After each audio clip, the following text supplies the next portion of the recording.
Vamos abrir a palavra de Deus no livro do Êxodo, no capítulo 16.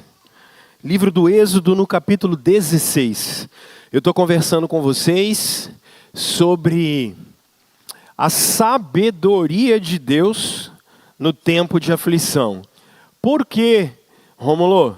Sabedoria de Deus no tempo de aflição, porque a pergunta não é se nós viveremos desertos.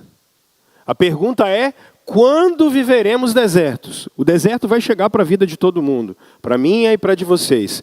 O deserto é uma realidade na vida de todos os seres humanos, bons e maus, moralmente capazes ou moralmente incapazes. O deserto chega para todo mundo. A pergunta que a gente precisa se fazer é como é que a gente vai viver no tempo do deserto?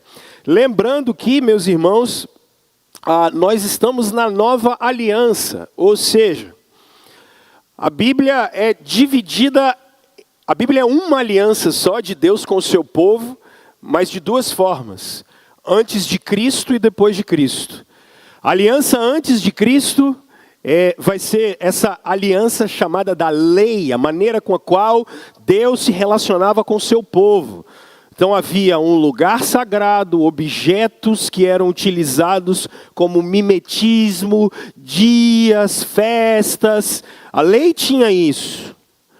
Hoje, do lado de cá, depois de Jesus, nós vivemos um outro aspecto da aliança, que é o aspecto do Evangelho. No Evangelho a gente se relaciona com Deus de outro jeito. Não é mais só judeu, não é mais só um povo, não existe mais lugar sagrado. Agora Cristo é tudo em todos. Todos os povos, todas as línguas podem se achegar até o Deus Criador exclusivamente através de Jesus. Isso muda tudo. Então não há pessoas especiais, mandatos especiais, nada. Todos são tudo em Cristo na nova aliança. Nós não podemos nos esquecer disso. Porque então quando nós olhamos para o Antigo Testamento, nenhum de vocês vai para o deserto do Sinai, fica lá 40 anos. Vocês não vão entrar numa terra prometida. Então quando alguém olhar para você e falar, olha, onde você pisar a planta do seu pé vai ser seu. Mentira. Isso não funciona assim. Isso acabou. Olha a água do Rio Jordão que você compra, botar copo de água em cima de televisão. Cara, isso é macumba gospel, como eu tenho falado com vocês. Na nova aliança não existe isso. Nós olhamos o Antigo Testamento a partir da perspectiva de Cristo, de Jesus. Jesus lança a luz para o Antigo Testamento. Então quando eu olho um texto de Israel sendo libertado do Egito e indo para Canaã, eu estou olhando a nossa jornada, só que agora ela é espiritual. Nós caminhamos para Canaã celestial. Nós caminhamos para encontrar com Jesus. Nós fomos libertos de um Egito espiritual. Os faraós estão o tempo todo e até hoje tentando nos escravizar com trabalho, com dinheiro, com sexualidade desordenada, com raiva, com ira. Os deuses falsos e os faraós continuam tentando nos aprisionar com dinheiro, com todas essas coisas, com fama, com poder. Mas Cristo vem nos libertar desse cativeiro. Cristo, e não Moisés, vem nos libertar dessa escravidão. E Ele é o nosso Moisés eterno, que vai nos guiar por esse deserto da vida, até o dia em que Ele nos fará entrar na terra que Ele mesmo preparou, quando Ele mesmo disse, vinde benditos de meu Pai. Entrai para o reino que eu tenho preparado para vocês desde a fundação do mundo. De sorte que um crente, quando olha o Antigo Testamento, ele precisa olhar isso à luz de Cristo. Então, quando nós temos essa perspectiva, que eu estou, acho que na 5ª semana conversando com vocês sobre isso, de 7, nós precisamos ter isso em mente. Quando eu olho Israel, quando eu olho o livro do Êxodo, eu estou olhando aquele povo, mas eu consigo aplicar isso para mim à luz de Jesus. E hoje, a gente vai ler o capítulo 16. Semana que vem nós vamos ler Números e na outra semana Deuteronômio. Porque a gente, lembra, nós entramos no deserto, nós estamos no deserto, e eu vou estudar com vocês como é sair do deserto. E gente, sair do deserto é bom, hein? Nosso Pai, Sair do deserto é bom demais. No deserto a gente está vendo que aprende algumas coisas. Mas sair do deserto é bom. Então nas próximas 2 semanas nós vamos sair do deserto. Mas por enquanto ainda tem mais lição dentro do deserto para a gente aprender. E vocês lembram? Olha a nossa curva docente daquilo que eu tenho trabalhado com vocês. Na primeira semana, Deus muda a realidade, mas o nosso coração ainda não mudou. Depois a gente conversou quando parece que Deus demora no meio do deserto. Vocês lembram disso? E, gente, de vez em quando parece que Deus demora mesmo, né? Nosso Pai. E eu tenho conversado com vocês. Hoje, semana passada, a gente conversou sobre, no meio do deserto, nos decepcionarmos com o Senhor.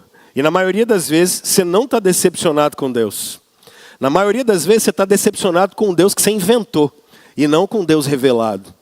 E se lembrem disso, Deus não é uma projeção das suas carências. A psicanálise trouxe isso, está errado. Deus não é uma projeção sua. Deus não é uma projeção das suas fraquezas. Deus não é uma projeção dos seus medos, da sua ausência paterna. Deus é um ser eterno, que subsiste em 3 pessoas, Pai, Filho e Espírito Santo. Ele tem todo o poder, ele não depende do meu e do seu sentimento para ser o que ele é. E aí, na maioria das vezes, a gente não está decepcionado com Deus. A gente está decepcionado com a projeção que a gente fez dele. Cuidado. Deus se revelou em Cristo e pela Escritura. Não se esqueçam disso. Qualquer coisa que foge disso é mera percepção da gente. Cuidado. Às vezes estamos decepcionados com o que a gente inventou de Deus. E hoje eu queria conversar com vocês sobre Êxodo capítulo 16. E vamos ler o texto? Sem pressa, sem crise, deixar a Bíblia falar com a gente. Vocês vão perceber que o que a gente vai conversar hoje nasce e brota do próprio texto. Observem comigo. Livro do Êxodo, capítulo 16. A palavra de Deus diz o seguinte. O que aconteceu mesmo no capítulo 15, pessoal? Eles andaram, tinha água? Não. A água que eles encontraram era amarga. 2 milhões de pessoas andando num deserto. Criança, homens, mulheres, animais. Não tem água. E agora? Só que agora não é só água. Agora é um negócio um pouquinho pior.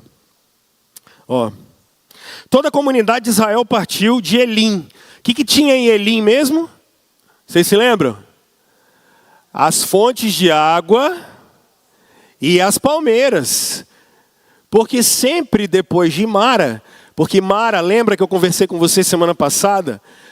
Mara, 2 coisas aqui. Você que não vem na igreja todo domingo, vacilão. Aí por quê, Rômulo?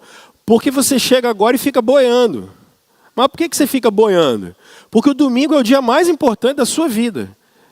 Só que a gente acredita que o dia mais importante da nossa vida é qual?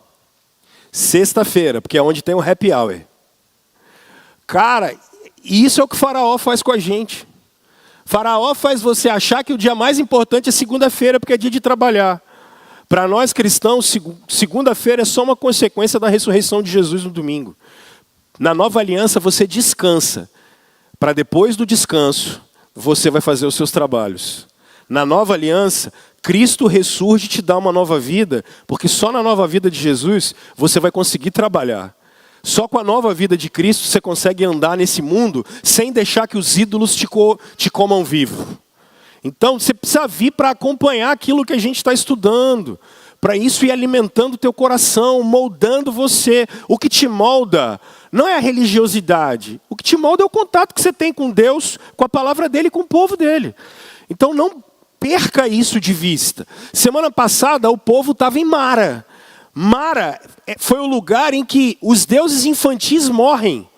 O lugar da gente ter uma infantilidade na fé tem que morrer. E dar lugar para uma nova espiritualidade com o Deus verdadeiro. Mara passou. Porque sempre depois da água amarga, Deus vai dar um lugar de refúgio para o povo dele. Mas acima de tudo, percebam que eles saem do lugar de refúgio, porque é lugar de deserto, a gente está caminhando. Então toda a comunidade de Israel partiu de Elim e chegou ao deserto de Sim. que fica entre Elim e o Sinai. Foi no 15º dia do 2º mês depois que saíram do Egito. Faz uma conta comigo. Lê o texto de novo. Foi no... Olha para a Bíblia. Esquece eu sou só um facilitador. Quem é o profeta da igreja é o Espírito de Deus. Ele fala em nome de Cristo. Você não precisa de mim. Você precisa da Bíblia e do Espírito Santo. Lê o texto. Você é reformado. Você tem uma experiência com o texto de Deus. Ó. Quando é que aconteceu isso? Foi no 15º dia do 2º, depois que saíram do... Tem quanto tempo que eles saíram do Egito, então? 1 mês e meio. Isso. Não, 1 mês e meio, gente. Isso. Mais ou menos, em 45 dias já deu para vocês viverem esse monte de experiência. 45 dias é tempo suficiente para acabar a água. É tempo suficiente para ver o mar aberto. Percebe isso? Ó, 45 dias que eles saíram do Egito. Verso 2. No deserto, toda a comunidade de Israel reclamou a Moisés e Arão. Disseram-lhe os israelitas. Vamos nós. Ó Rômulo falando, ó. Quem dera a mão do Senhor nos tivesse matado no Egito. Lá nos sentávamos ao redor das panelas de carne e comíamos pão à vontade. Mas vocês nos trouxeram a este deserto para fazer morrer de fome toda essa multidão. Olha o verso 4, por favor, porque o texto vai dizer o seguinte para nós. Disse, porém, o Senhor a Moisés: eu lhes farei chover pão do céu. O povo sairá e recolherá diariamente a porção necessária para aquele dia. Com isso, os porei à prova para ver se seguem ou não as minhas instruções. No 6º dia, trarão para ser preparado o dobro que recolhem nos outros dias. Assim, Moisés e Arão disseram a todo o povo. O que eles disseram? Ao entardecer, vocês saberão que foi o Senhor quem os tirou do Egito, e amanhã cedo verão a glória do Senhor. Eu não tenho ideia do que é isso. Para mim, esse é um dos textos mais assustadores do Antigo Testamento, e você vai ver daqui a pouco por quê. O povo está acusando quem? Moisés e Arão, não está? Olha a resposta de Moisés e Arão. Vocês vão perceber que quem é que levou vocês para o Egito? Foi o diabo. Desculpa, para o deserto. Foi o diabo? Foi o pecado de vocês? Não. Porque nem toda dificuldade e deserto que a gente passa na vida é fruto do pecado ou é fruto do demônio. Tem muita coisa que, na verdade, a gente vai passar porque a própria mão de Deus levou a gente. Porque Ele está querendo formar um povo. E é isso, essa turma está olhando e está culpando Moisés e Arão. E a primeira coisa que eles estão dizendo é o seguinte: vocês vão ver a glória de Deus. Porque vocês vão perceber que o deserto que vocês estão passando é porque Deus trouxe vocês. É isso que ele está dizendo. Verso 7 ainda. Porque o Senhor ouviu a queixa de vocês contra ele. Quem somos nós para que vocês reclamem a nós? Disse ainda Moisés: o Senhor dará a vocês carne para comer ao entardecer, e pão à vontade pela manhã, porque ele ouviu as suas queixas contra ele. Quem somos nós? Vocês não estão reclamando de nós, mas do Senhor. E o texto continua. Disse Moisés a Arão: diga a toda a comunidade de Israel que se apresente ao Senhor, pois ele ouviu as suas queixas. Aqui eu me assusto com esse verso. Enquanto Arão falava a toda a comunidade, todos olharam em direção ao deserto. Eu não sei que cena é essa. E a glória do Senhor apareceu na nuvem. Eu não sei o que é isso. Eu não sei que visão é essa. O que a teologia ortodoxa diz que a glória do Senhor é a soma dos seus atributos. Eu não sei o que eles viram. Eu não tenho ideia. Não tenho ideia. Mas é aterrorizante isso aqui que eles viram. Toda vez que eu leio a Bíblia todo ano, quando eu paro nesse texto, eu fico parado tentando entender o que essa gente viu. Porque quando tem a abertura dos Jogos Olímpicos, a gente acha bonito, aquele monte de fogo, né? Fogos, final de ano, a turma quer ir para a praia para ver os fogos. Cara, o que é ver a glória de Deus? Eu não sei o que é. Porque Isaías viu a glória de Deus e caiu com a cara na terra. João viu a glória de Cristo glorificado e caiu com a cara na terra. É porque a gente acha mesmo que Deus é um ser meio etéreo, que ele é uma fumacinha ambulante, ou que ele é um velhinho que fica na fazenda. E é meio careca, de cabelo branco assim. É a visão que a gente tem de Deus, né? Eles viram a glória de Deus. Eu não sei o que é isso. Eu não sei o que é isso. E o Senhor disse a Moisés: ouvi as queixas dos israelitas. Responda-lhes que ao pôr do sol vocês comerão carne e ao anoitecer se fartarão de pão. Assim saberão que eu sou o Senhor, o seu Deus. No final da tarde, apareceram codornizes que cobriram o lugar onde estavam acampados. Ao amanhecer, havia uma camada de orvalho ao redor do acampamento. Depois que o orvalho secou, flocos finos, semelhantes a geada, estavam sobre a superfície do deserto. Quando os israelitas viram aquilo, começaram a perguntar uns aos outros: o que é isso? Pois não sabiam do que se tratava. Disse-lhe Moisés: este é o pão que o Senhor deu a vocês para comer. Anota isso aí, tá? Sublinha isso. Assim ordenou o Senhor: cada chefe de família recolha quanto precisar. Um jarro para cada tenda. Os israelitas fizeram como lhes fora dito. Alguns recolheram mais, outros menos. Quando mediram com o jarro, quem tinha recolhido muito, não teve demais. E não faltou a quem tinha recolhido pouco. Cada um recolheu quanto precisava.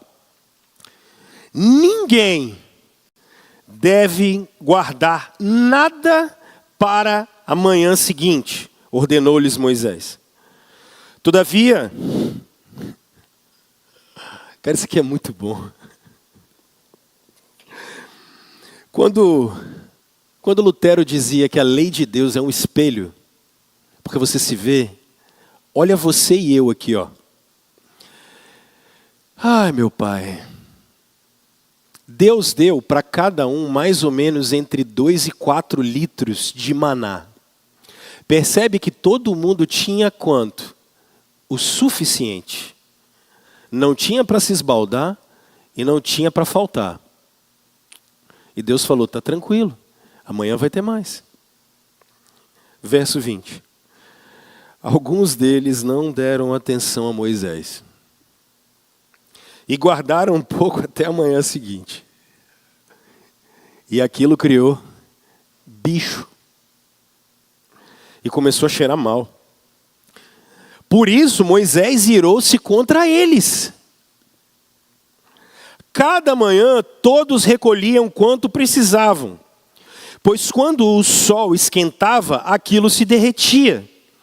No 6º dia, recolheram o dobro, 2 jarros para cada pessoa. E os líderes da comunidade foram contar isso a Moisés, que lhes explicou: foi isso que o Senhor ordenou. Amanhã será dia de descanso, sábado consagrado ao Senhor. Assem e cozinhem o que quiserem.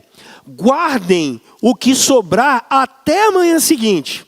E eles o guardaram até a manhã seguinte, como Moisés tinha ordenado. E como não cheirou mal, nem criou bicho. Comam-no quando? Hoje. Disse Moisés: pois hoje é sábado do Senhor. Hoje vocês não o encontrarão no terreno. Durante 6 dias vocês podem recolhê-lo. Mas no 7º dia, o sábado, nada acharão. Olha eu e você aqui, ó. Apesar disso, alguns deles saíram quando? Cara, a natureza humana é terrível. Alguns deles saíram no 7º dia para recolhê-lo, mas não encontraram nada. Então o Senhor disse a Moisés: você está de brincadeira comigo, né, não, Moisés?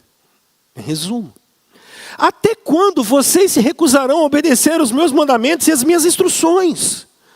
Vejam que o Senhor deu o sábado a vocês. Por isso, no 6º dia, ele lhes envia pão para 2. No 7º dia, fiquem todos onde estiverem, ninguém deve sair. Então o povo descansou no 7º dia. O povo de Israel chamou maná aquele pão. Era branco como semente de coentro e tinha gosto de bolo de mel. Disse Moisés: o Senhor ordenou a vocês que recolham 1 jarro de maná e que o guardem para as futuras... Presta atenção nisso. Guardem para as futuras gerações. Nós estamos na geração do cada um cuida da sua fé e se vira consigo mesmo. Isso é o que Lipovetsky chamava desse hiperindividualismo. Não, nós estamos ligados a outras gerações. Sim. Por isso, olha, guarda para as próximas gerações, para que vejam o pão que lhes dei no deserto, quando os tirei do Egito. Então Moisés disse a Arão: ponha numa vasilha a medida de 1 jarro de maná e coloque-a diante do Senhor, para que seja conservado para as futuras gerações. Em obediência ao que o Senhor tinha ordenado a Moisés, Arão colocou o maná junto às tábuas da aliança, para ali ser guardado. Os israelitas comeram o maná durante 40 anos, até chegarem em uma terra habitável. Comeram o maná até chegarem às fronteiras de Canaã. O jarro, a 10ª parte de uma arroba. Mais ou menos uns 20 litros, tá? Ali, que eles tinham. Vamos orar? Pai, em nome de Jesus, nós estamos diante da palavra do Senhor e a gente quer pedir a graça do Senhor. Em nome de Jesus, ilumina o seu povo para nesse período simples de reflexão. Que o Senhor abençoe o seu povo para a glória de Jesus, em nome de Jesus. Amém. Bom, se na semana passada eu comecei com a Marília Mendonça, hoje eu queria começar com o Thiago York, né? Para começar, cada coisa em seu lugar e nada como um dia após. É engraçado como até a cultura popular brasileira consegue discernir sabedoria divina. Se na semana passada a Marília Mendonça ensinou para a gente que às vezes a gente se apaixona por aquilo que a gente inventou, e em muitas ocasiões a gente se apaixona por um Deus que não é verdade, que a gente inventou, a música popular brasileira está ensinando para nós que, para começar, cada coisa precisa estar em seu lugar, e você só pode, e você só consegue viver um dia após outro dia. O que esse texto do livro do Êxodo está ensinando para nós é que, na verdade, nós temos uma falsa visão de controle. E o que Êxodo 16 está querendo mostrar para você? Quando você sentar em casa, você, Deus e a palavra dele, e você estiver em contato com Êxodo capítulo 16, o que é que o Senhor está querendo mostrar para a gente? Lembra da expressão do Mike Gorin? O que é que esse texto quer fazer com você? Quando você tiver contato com Êxodo 16, aquilo ali foi dado para você entender o seguinte: você não controla todos os processos da vida. E aqui mora um grande problema. Porque a maior parte da nossa ansiedade e preocupação é exatamente com os processos que nós não temos controle. E aqui, como a nossa mente é muito sim, sim, não, não, a nossa mente, como eu tenho ensinado para vocês, eu não sou eu, é o apóstolo Paulo, ela é muito dialética. ou é tudo sim, ou é tudo não, eu não estou dizendo que você não tem que ser previdente. Você tem que calcular riscos. Então, se você ganha 1.000, você não pode gastar 1.500, porque você sabe que vai dar errado. Você sabe que você precisa ser cuidadoso, porque se você, der um passo maior do que a perna, se você fizer uma coisa que você não pode, seu corpo vai sentir, as pessoas em volta de você. Calcular riscos é da vida. Então, quando eu estou falando de não ter controle sobre a vida, eu não estou falando da sua autodeterminação. E lembra que a gente conversou sobre uma diferença entre autodeterminação e autossuficiência. Isso que a gente tratou aqui. A sua autodeterminação diária vai mostrar as suas decisões, os riscos que você toma, se isso vai fazer bem para a sua saúde, para quem está em volta, no trabalho, para a família, para o casamento, se aquele passo, se aquela omissão. E isso faz parte da nossa livre agência diária. E você vai fazer isso dioturnamente, o tempo todo. Isso não tem nada a ver com controle. Controle é a falsa perspectiva que nós temos de que tudo depende da gente, do nosso esforço. Controle é a gente achar que todos os processos da vida dependem exclusivamente da gente. Controle é achar mesmo que o amanhã depende exclusivamente de nós. É muito bonito, gente, ouvir Almir Sater e Renato Teixeira cantando pra gente que cada um de nós compõe a sua própria história e que cada ser em si carrega o dom de ser capaz e ser. Isso só não é bíblico e não é verdadeiro. Que é verdade que você toma decisões cotidianas, isso é verdade. Só que você não tem o controle dos processos da vida. Então você sozinho não carrega o dom de ser capaz, muito menos de ser feliz. Isso não existe, isso é uma falsa sensação de controle.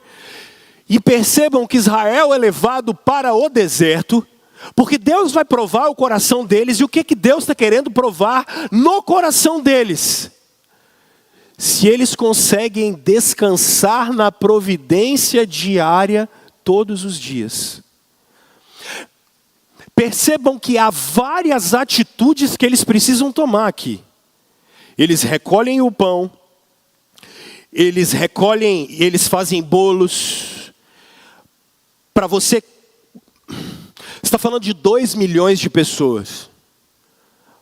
Uma média de 2 a 4 litros de comida para cada pessoa. É só você fazer uma conta.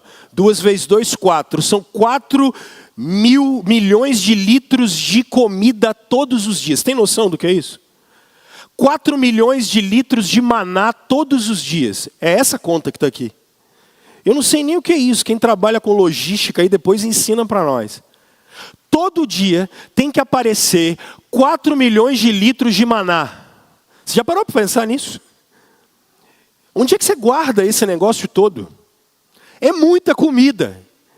É muito alimento. É um estado inteiro sendo alimentado. Israel está sendo levado a aprender que todos os dias eles precisam depender de Deus. Nada como um dia após o outro. Irmãos, isso é difícil demais. E é por isso que o que esse texto está querendo ensinar para a gente é que nós vivemos de um dia após o outro, um pão após o outro e uma dependência após a outra. Então deixa eu destacar só 5 aprendizados com vocês que esse texto ensina para a gente, da gente não ter o controle sobre tudo e na verdade a gente depender de Deus um dia após o outro. E o primeiro aprendizado que esse texto me ensina está no verso 1, 2 e 3. Observem que o capítulo já começa com o quê? O que salta a atenção dos olhos de vocês no verso 1, 2 e 3? Deixa eu fazer umas perguntas guiadas. Tem quanto tempo que eles estão no deserto? 45 dias. Só que olha o verso primeiro. Coloca o mapa na tela, por favor. E me deixaram sem a minha caneta, mas não tem problema não. Olha aqui, ó. Mara e Elim. Eles estão entre Elim e o Monte Sinai. nesse deserto. Lembra que pelo caminho mais simples seria 23 dias de viagem. Pelo caminho mais difícil eles vão durar 40 anos.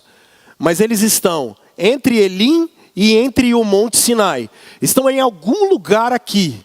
Eles saem desse lugar e eles entram no deserto novamente. Qual é o problema que se levanta agora para eles? Se em Mara o problema era a fome, era a sede, agora o problema é a fome. E já deu para você perceber que não é pouca comida. Porque você tem que aumentar e alimentar os animais. Você tem que alimentar todo mundo. Agora, qual é a primeira coisa que começa a acontecer com o povo? O que vocês acham? O que eles começaram a fazer? Como? Começaram a reclamar. Mas eles não começaram só a reclamar. O que mais eles começaram a fazer?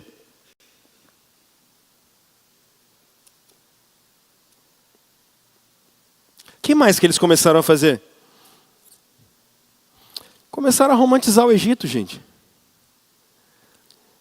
Eles começaram a romantizar o passado. Lembra que eu conversei com vocês? Quando você tiver um problema com a sua mulher, qual é o primeiro mecanismo que vai vir na sua cabeça?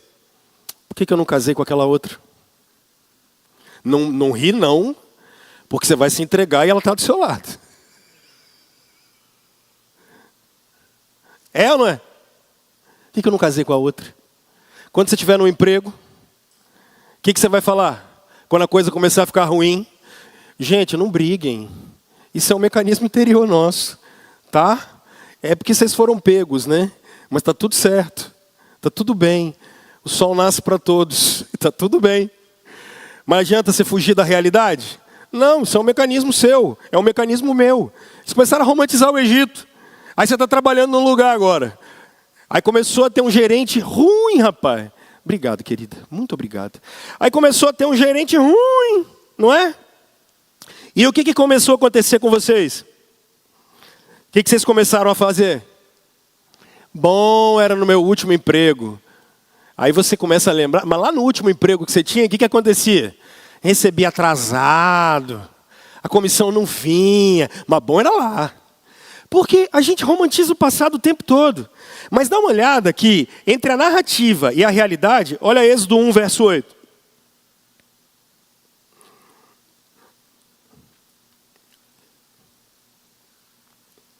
Então subiu ao trono do Egito um novo rei, que nada sabia sobre José.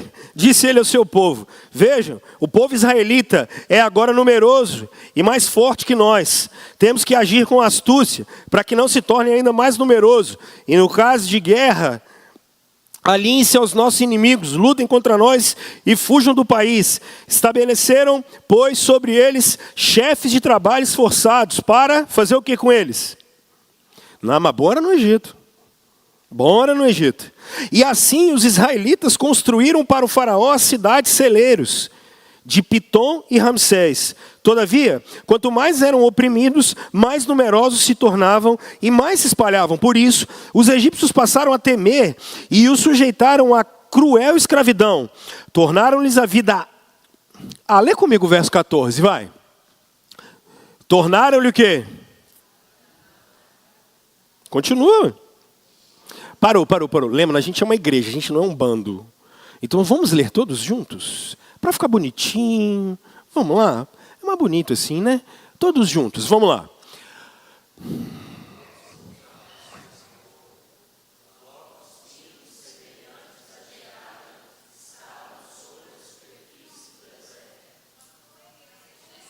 Não, é o 14, gente. Vocês não me derrubam, não.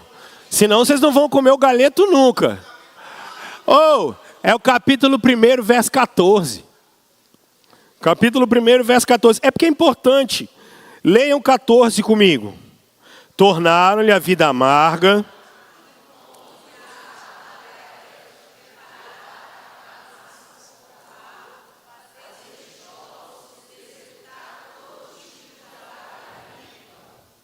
Continuem.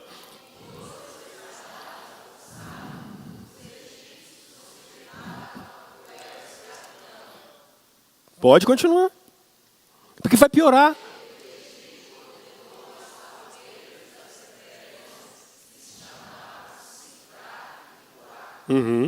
Continue.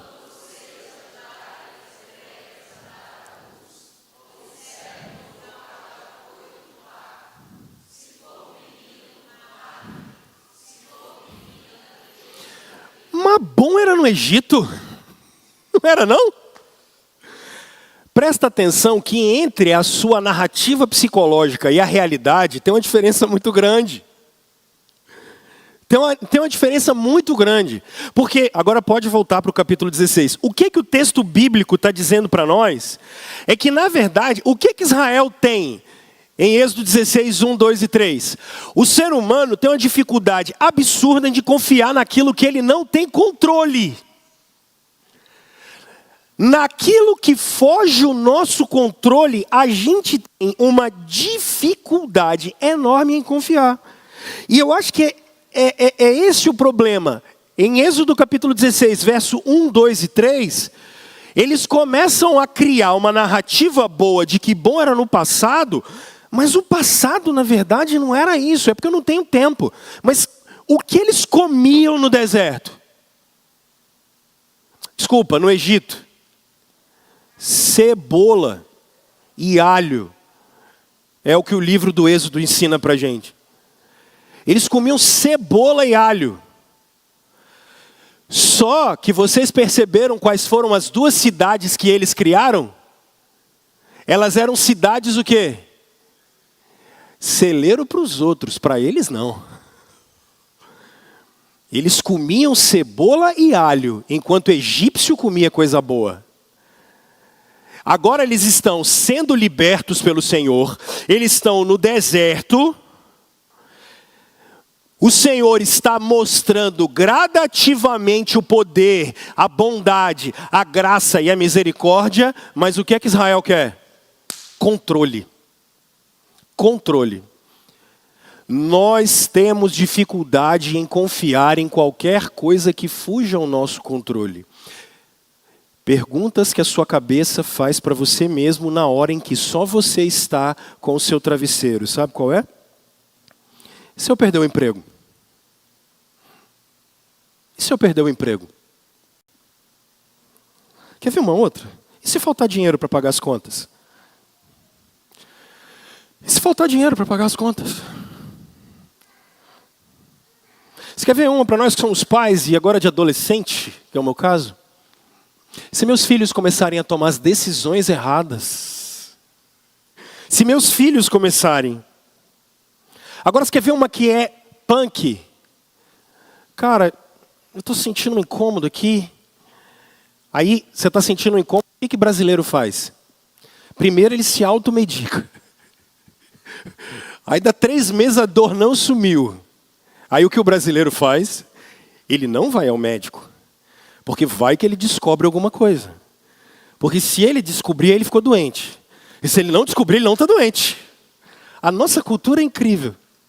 Então ele nunca faz exame. A mulher vai fazer preventivo? Aonde? Não tenho nada. Não, nunca vou ter. E o homem brasileiro ir ao médico, então, nada, ele só vai falar o que eu já sei. O que você sabe?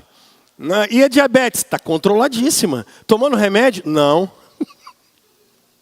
Brasileiro é uma lenda, cara. Brasileiro tem que ser inventado. Porque sabe qual é a grande dúvida da gente? E se a gente adoecer? Sabe um dito popular brasileiro muito comum? Não, olha, ficar em cima de uma cama é muito ruim, melhor morrer. Eu não estou dizendo que está errado, mas percebe como a gente morre de medo? Eu vou ficar sendo cuidado pelos outros?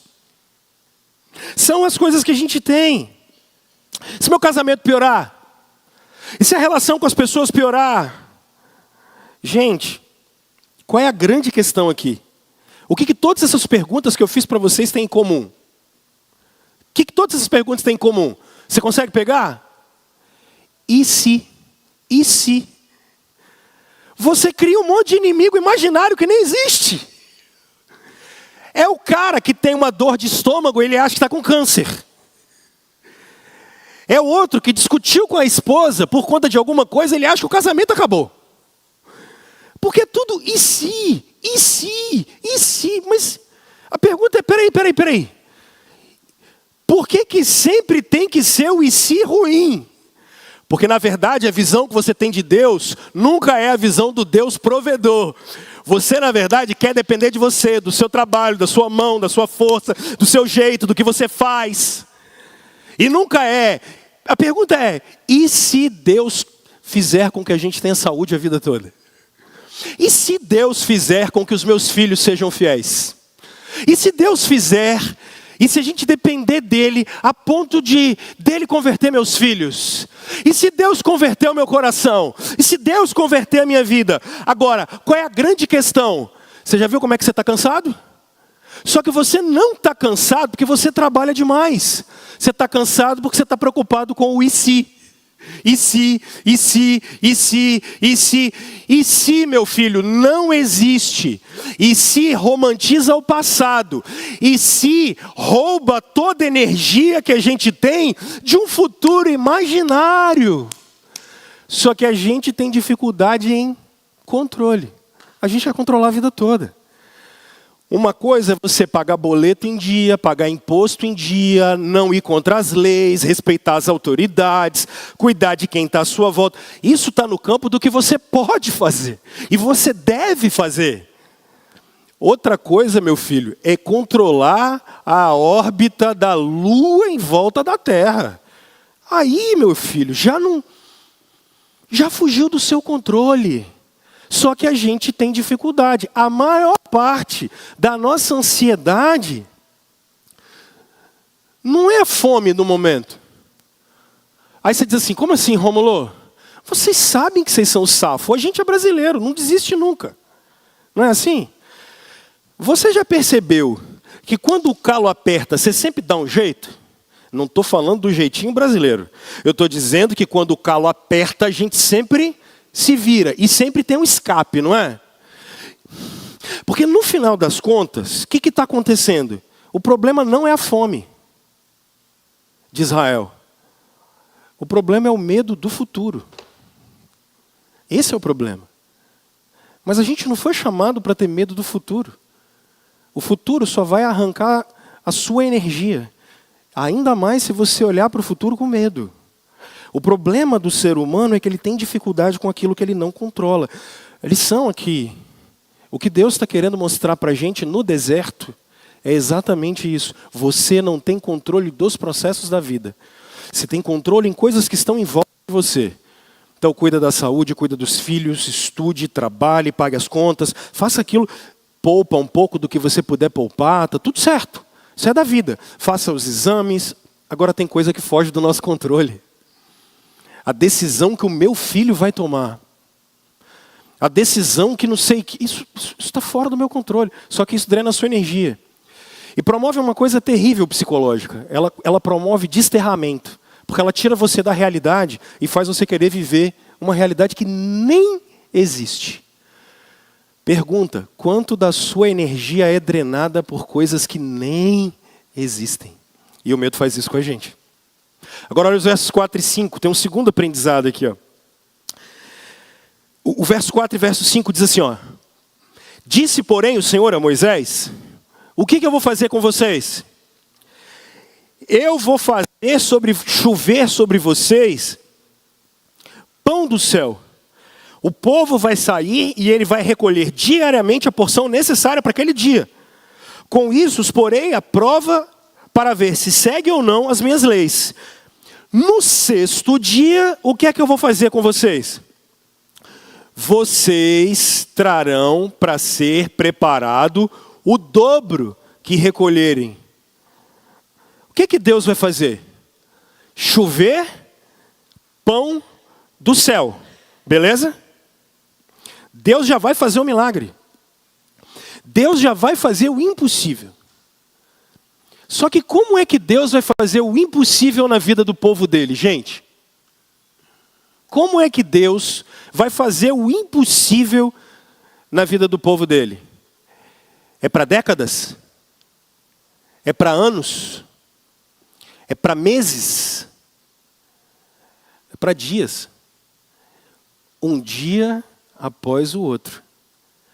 Porque, anota isso, por favor, para nos dias de deserto você se lembrar disso. Deus sustenta a gente. O sustento de Deus é diário. Mas Deus não vai alimentar em mim e em vocês a ilusão de controle. Jesus disse assim: olha como é que vai ser difícil um rico entrar no reino dos céus. Ser pobre não é categoria moral e ser rico não é pecado. Beleza? Tudo certo? Ser pobre não faz ninguém bom e ser rico também não faz ninguém ser mal. O que Jesus estava querendo ensinar para nós é que a falsa ilusão que as riquezas causam na gente é de que a gente tem o suficiente para que a gente viva a eternidade toda com os nossos recursos. Isso é uma falsa ilusão. Eu só tenho o que tenho por causa da graça de Deus. Eu só sou o que sou por causa da graça de Deus. Então o Senhor é intencional, dia após dia, alimentando o seu povo. Qual é o nosso problema? A gente quer... Imagina que eu vou vender uma casa. Ok? E aí o Elias vai comprar minha casa. Elias, eu tenho uma casa para vender para você por um valor, uma bagatela de 10 milhões de reais. Elias vai pagar no Pix. Afinal de contas, depois vocês conversem com Elias. Que maldade. Ele vai dizer para mim assim, olha, eu vou te fazer um... Eu nem sei se existe... Guilherme, existe a possibilidade de fazer um Pix desse tamanho? Tem? Misericórdia, não sei nem o que é isso, 10 milhões de reais. E dá para fazer Pix, hein? Se alguém quiser fazer aí. Não estou falando que não é para mim, não. É para o Elias. Elias, para eu te dar a chave da minha casa, que vale 10 milhões de reais, o que você quer? O que eu quero? Eu quero uma garantia. A gente quer garantia. Isso é fato. Então, como é que vocês normalmente fazem negócio? Vocês vão dar um sinal. O sinal é uma garantia de boa fé. Aí a gente vai lá, faz toda a documentação. Depois que você fez toda a documentação, aí a gente começa a cumprir o contrato. Porque o que está dando segurança para a gente, nem mais é a palavra, é o que está escrito. É o sinal que a gente deu. Isso não funciona, eu estou usando essa alegoria para mostrar para nós que no final das contas, todos os dias a gente quer garantia. A gente quer garantia de tudo, porque a gente quer controle absoluto sobre tudo. Isso é um mecanismo psicológico nosso. E ele é um mecanismo psicológico da queda. Porque faça-se a seguinte pergunta. Nós que somos pais e estamos aqui. Cadê seu filho, criança? Vou te fazer a seguinte, está tudo bem com ele? Onde é que ele está? O máximo que eu posso dizer para vocês é o quê? Está lá embaixo com as tias. Eu estou vendo? Eu não tenho como ter esse controle. Mas o nosso mecanismo psicológico é de controle absoluto. E aí quando nossos filhos começam a ficar adolescentes, adultos, quando eles ficam mais velhos, o que a gente quer? Controle absoluto. Não tem. Não tem, a gente não tem controle absoluto. Por quê? Porque o que Deus faz? Ele te sustenta no cotidiano, mas Ele não te dá nenhum tipo de controle sobre a sua vida, porque é dele. Então Ele vai te dar diariamente, cotidianamente. Só que a gente tem essa coisa, e aí, tem gente... que se relaciona com Deus, sabe o quê? Sabe como? Senhor, me mostra a sua vontade. Aí ele quer saber a vontade de Deus. Ele não quer saber a vontade de Deus. Ele quer ter garantia da decisão que ele vai tomar.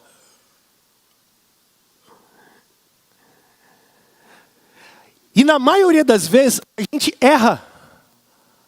A gente erra. Porque a vontade dele já ficou revelada. Ele revelou a vontade dele e ele disse assim: Rômulo, agora segundo o que eu te revelei, em Jesus Cristo, na minha palavra, em tudo que eu te dei, em todos os testemunhos, você vai ter que escolher, você vai ter que assumir riscos. A gente não quer fazer isso, porque a gente quer que alguém sempre valide o nosso comportamento diário. A gente não sabe ser livre.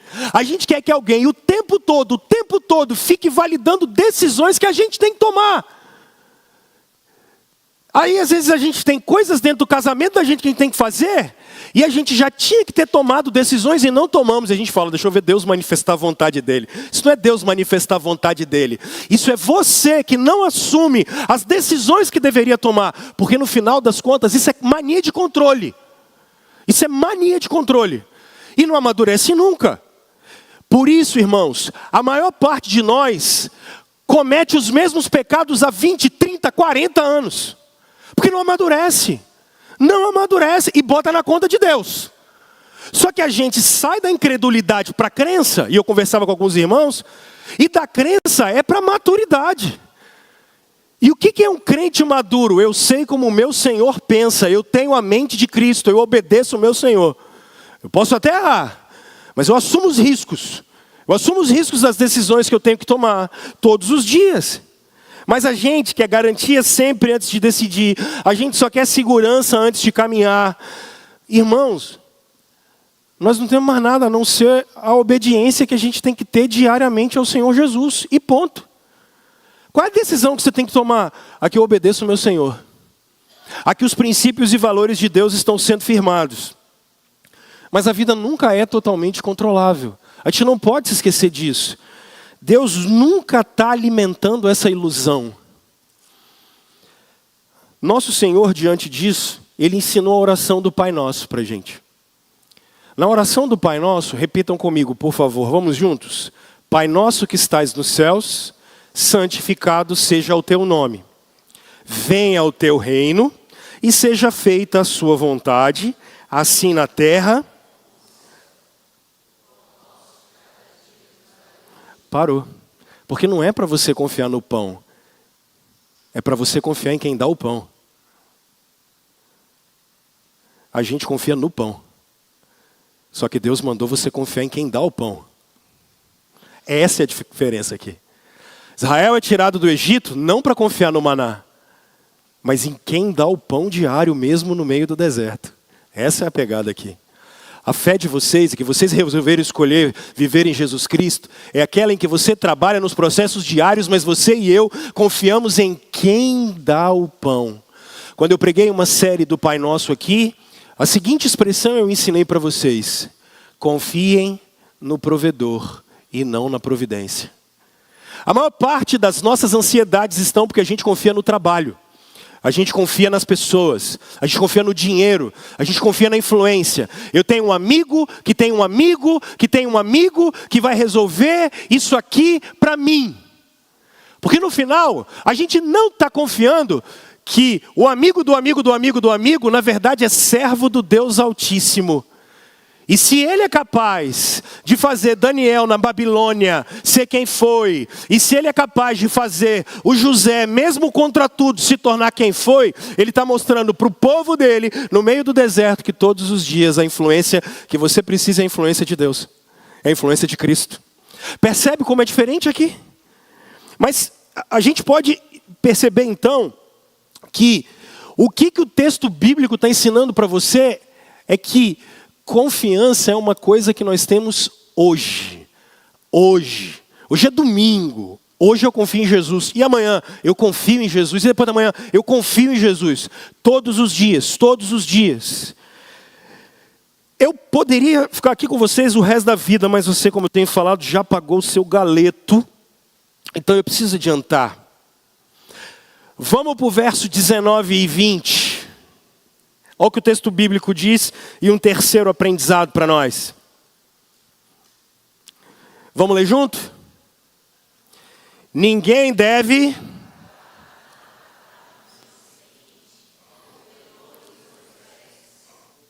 Continuem.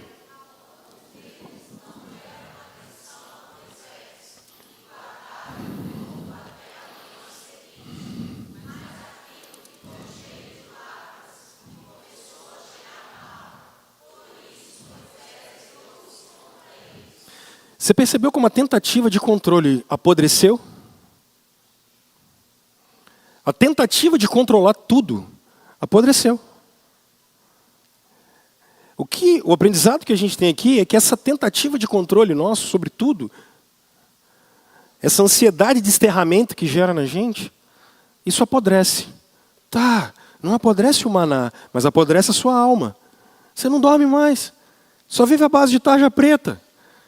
Só vive à base de antidepressivo. E não é porque precisa de médico. Porque muitos de nós vamos sair no médico mesmo e está tudo certo. É fisiológico, é patológico, existe uma doença, ela tem que ser tratada, está tudo bem, é terapia, enfim. Mas não é disso que nós estamos falando. Nós estamos falando de almas adoecidas. Almas podres.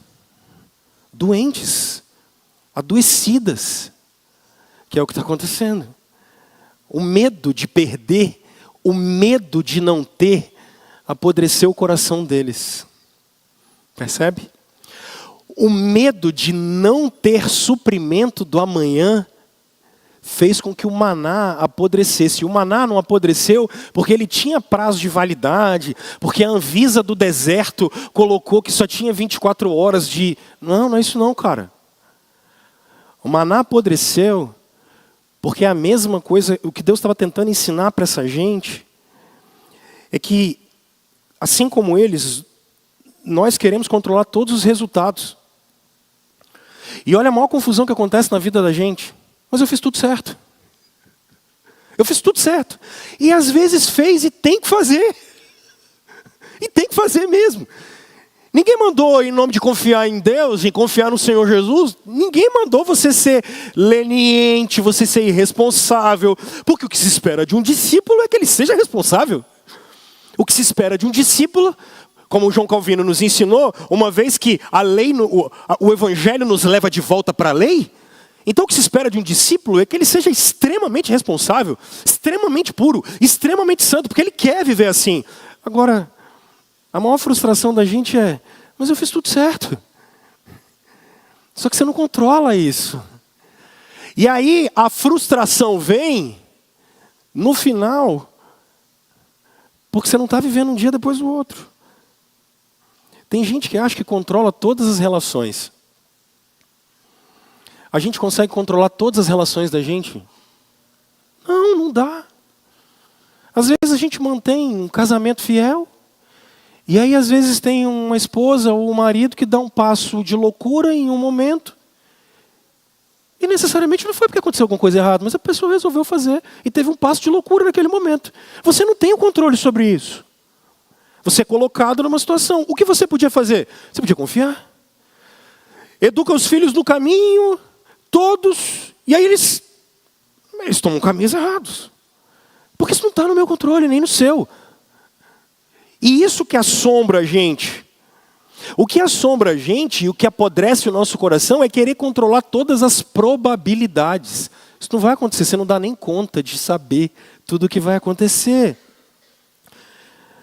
Pais, nós não conseguiremos controlar o futuro dos nossos filhos.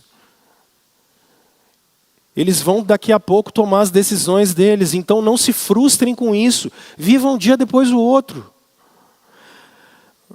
Maridos e esposas às vezes tentam controlar emocionalmente a vida de todo mundo dentro de casa. Mães, vocês que já carregam consigo mesmo uma culpa que é eterna. Porque para a mãe nunca é o suficiente, né? Mãe faz de tudo, acontece alguma coisa, ela ainda acha que está... Calma, você não tem o controle.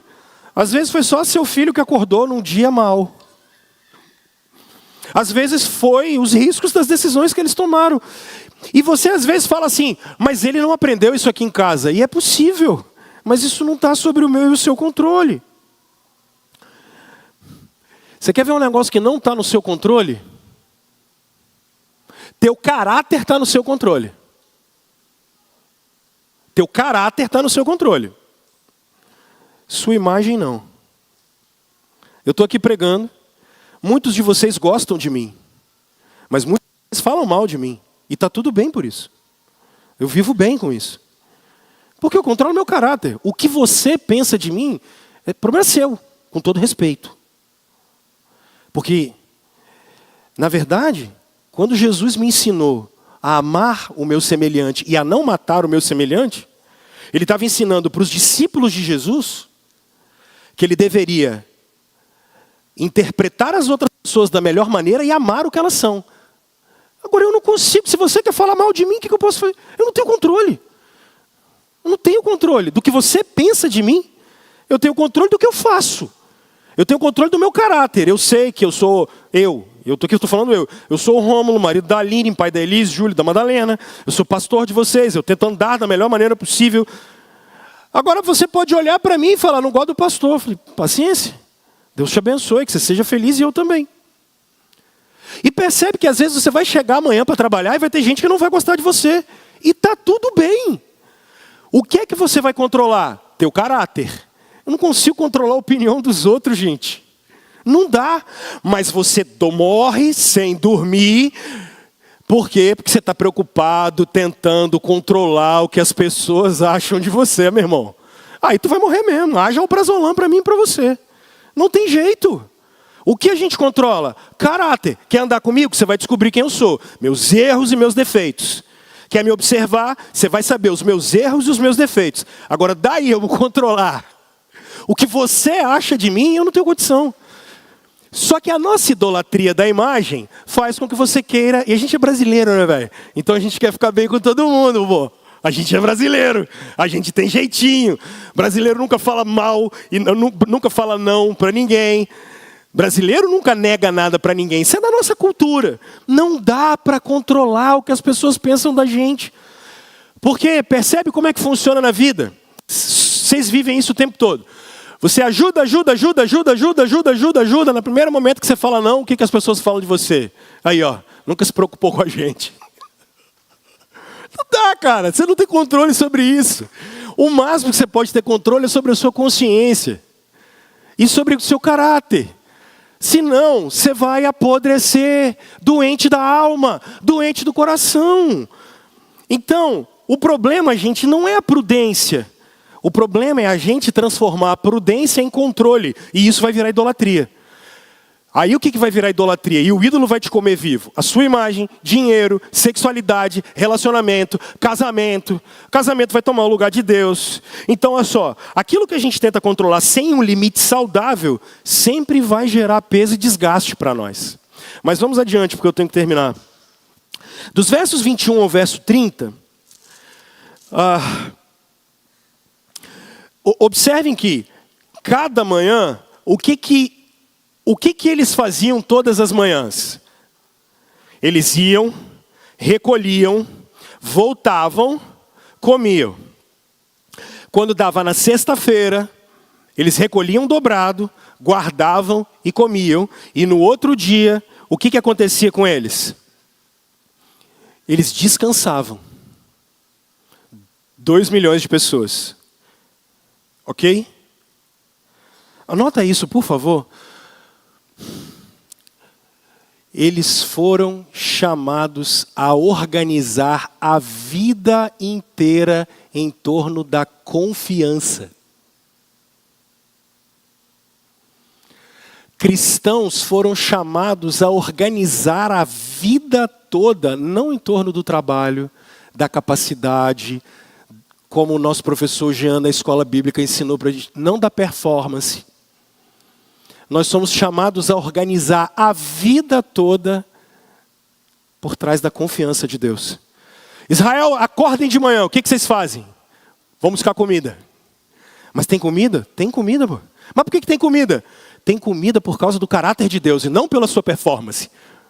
Tem comida não porque você é bom, mas porque Deus é bom. Tem comida não porque você é o melhor de todos, mas porque Ele confiou a você a medida que você precisava ter. Nós somos cristãos. A nossa vida é organizada não tendo dificuldades, não tendo desertos. A nossa vida é organizada em volta da confiança. Meus filhos são filhos de Deus primeiro. Minha mulher é uma filha de Deus primeiro. Meu marido é um filho de Deus primeiro. E minha empresa, ela é de Deus primeiro. E meu trabalho, ele é de Deus primeiro. E a minha saúde, ela antes é de Deus, porque o meu corpo não está debaixo das minhas regras, mas as regras de Deus. Então eu cuido e mantenho ele por causa do Senhor. E a criação inteira, ela é de Deus. Eu confio em Deus, eu confio no Senhor. E o mundo à minha volta, eu organizo o mundo inteiro confiando no Senhor. Essa é a grande questão aqui. Irmãos, e esse é o problema que a gente tem. Por quê? Porque a gente está diante de uma geração que é a nossa inteira, que não consegue descansar. Ou só eu? Sabe por quê? Vocês estão aqui no culto, 1h e pouco. Às vezes, como eu estou tratando textos longos, e eu já prometi essa série desde o ano passado, eu estou passando um pouquinho do horário, você está respondendo coisa do seu trabalho. Está preocupado com coisa do amanhã. Está preocupado com a reunião A, B, C. Não, já olhou o celular 25 mil vezes. Não consegue descansar. 10h30 da noite ele acha que a empresa depende dele. Ele acha que a vida toda depende 10h30 da noite. Era para o cara estar dormindo, mas ele está preocupado com o quê? Peraí, será que vai chegar um WhatsApp? Porque na verdade, cara, seu trabalho já virou faraó há muito tempo. Muito tempo. Mas não é por causa dele não, é por sua causa mesmo. Não para. Está preocupado 24 horas por dia. É uma geração inteira de gente que se culpa o tempo todo por tudo. Nossa, eu tenho que apresentar tal coisa, eu tenho que fazer tal coisa, o que vão pensar de mim, o que vai fazer de mim. Não descansa, a mente não para, o coração não para. Responde mensagem, acorda 3 horas da manhã, o cara vai para o WhatsApp, cara. 3 horas da manhã, ele vai para o WhatsApp. Foi-se o tempo que os crentes acreditavam que quando acordava de madrugada era Deus chamando ele para orar. Eita, isso já acabou. No século XXI, isso já acabou há muito tempo. 3 horas da manhã é tempo da gente assistir aquela série que a gente não assistiu ainda. Isso é loucura. Isso é loucura. É porque eu não sei, eu acho que eu estou ficando muito velho, mas na minha época era assim. Quando eu era criança, o pessoal falava, se Deus te acordar de madrugada, é para você orar. A gente vai responder a mensagem. A gente sabe o que a gente fala? Eu vou organizar umas coisas aqui logo, porque daqui a pouco é 6 da manhã. É 6 da manhã. Eu tenho que fazer 3 horas da manhã. 3h30. Ele está querendo render, ele quer render. Render o quê, meu filho? Você virou Pô Royal agora? Sabe? Vai render. Uma geração inteira doente. Doente, gente doente. A gente está doente. Porque não confia. Gente, acelerado. Por quê? Porque a gente acha que tudo depende de Deus. E aqui, às vezes as nossas próprias orações, elas demonstram muito do nosso coração. Porque não são nunca orações de dependência, de sinceridade, mas é sempre, Senhor, confirma o negócio tal. Senhor, abre a porta tal. Cara, é loucura. Tem problema pedir a Deus isso? Não, mas olha o termômetro espiritual da sua vida. Não pode ser isso, não tem tempo de deleite, tempo de amor ao Senhor, de falar como Ele é bom. Não tem, por quê? Uma geração adoecida. Porque quem tenta controlar tudo, gente, nunca vai ter descanso verdadeiro. Aí, deixa eu terminar com o verso 35. O texto é muito bom. E olha como ele termina. Vamos ler comigo? Os israelitas...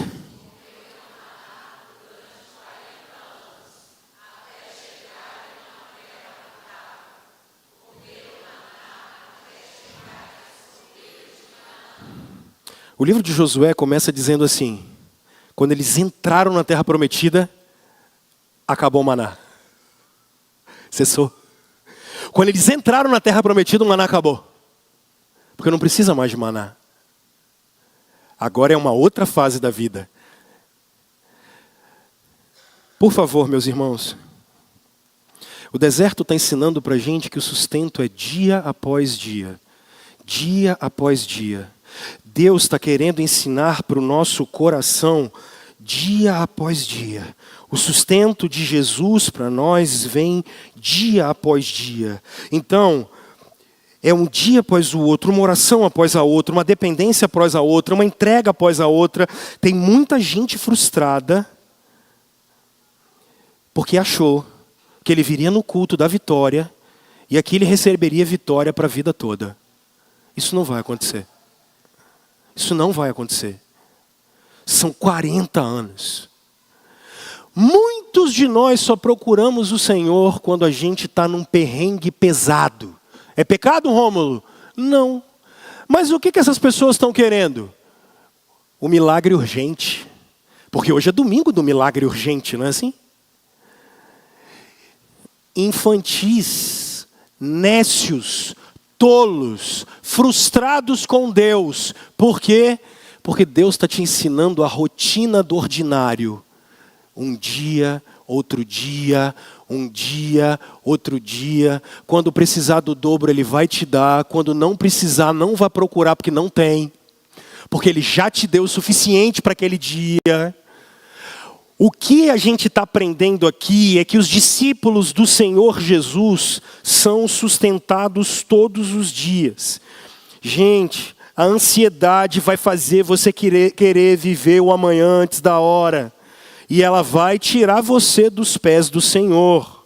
Então, por favor, Deus sustenta hoje, Deus mantém hoje, depois outra vez, depois outra vez, depois outra vez, depois outra vez. Discípulos de Jesus, começar a caminhada cristã é o mais fácil. A grande questão não é começar. Paulo utiliza a expressão completei a carreira e guardei a fé. A expressão que ele usa é stadium. Porque a ideia era de um corredor que dava a volta no campo inteiro. Correr 100 metros não te levou a lugar nenhum. Cristo nos chamou para uma jornada de fé em que você completa o ciclo da vida inteira aos pés dele. E nessa jornada, a gente vai ter que aprender a viver um dia, depois outro dia, depois outro dia. Eu quero terminar, porque eu acredito que alguns insights você teve. Mas eu queria que você observasse uma coisa que para mim é mais poderosa nesse texto. Esse texto é um texto de 1500 anos antes de Cristo. É um texto de quase 4000 anos. Cadê os meninos para virem cantar a última canção? Olha o Evangelho de João no capítulo 6.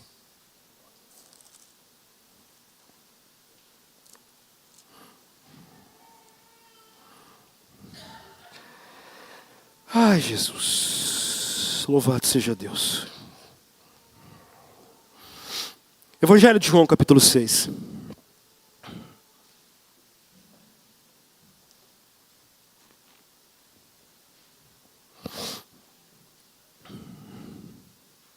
Estão aí? Verso 30. Perguntaram-lhe: que sinal milagroso mostrarás para que o vejamos e creiamos em ti? Que farás?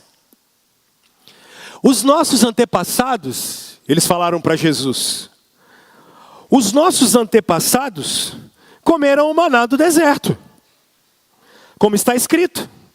E lhes deu a comer pão dos céus. Começaram a perguntar para o Senhor Jesus isso. Nós temos uma história. Moisés deu pão para a gente comer. Nós somos filhos de Deus. Deus nos deu o maná. E você? Qual é o sinal que você tem para dar para a gente? Olha o verso 41. Isso aqui é incrível. Com isso os judeus começaram a criticar Jesus porque disseram: o que eu sou? Eu sou o pão vivo que desceu. E disseram: esse não é Jesus, o filho de José?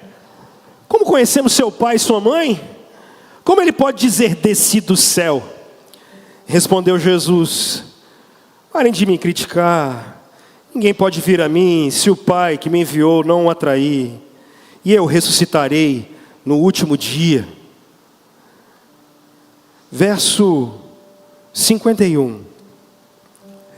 Eu sou o pão vivo que desceu. Se alguém comer deste pão, viverá para quando, gente?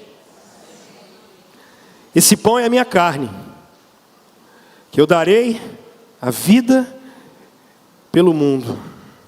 Então os judeus começaram a discutir exaltadamente entre si: como pode esse homem oferecer a sua carne para comermos? Jesus lhes disse: eu digo a verdade, se vocês não comerem a carne do Filho do Homem e não beberem o seu sangue, não terão vida em si mesmo.